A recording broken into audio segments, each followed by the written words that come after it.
এটার বিচারের প্রথম আসামি ডক্টর মোহাম্মদ ইউনূস হবে।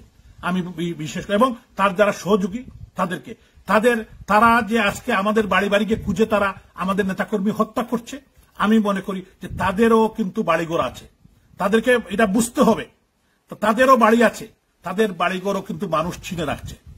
আজকে যাদের বাড়িতে আপনি আক্রমণ করছেন, যাদের বাড়িঘর জ্বালিয়ে দিচ্ছেন, যাদের অফিস আদালত জ্বালিয়ে দিচ্ছেন, আপনাদেরও কিন্তু বাড়ি আছে, আপনাদেরও নেতাকর্মী যারা এখন বেশি লাফাচ্ছে তাদের সবার বাড়িও আছে।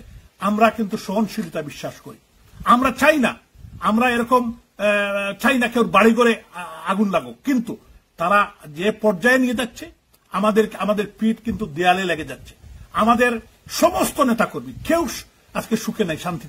আমার উপর প্রায় 13টি মামলা দিয়েছে, খুন থেকে শুরু করে চাঁদাবাজি প্রত্যেকটি। আমরা এর নিন্দা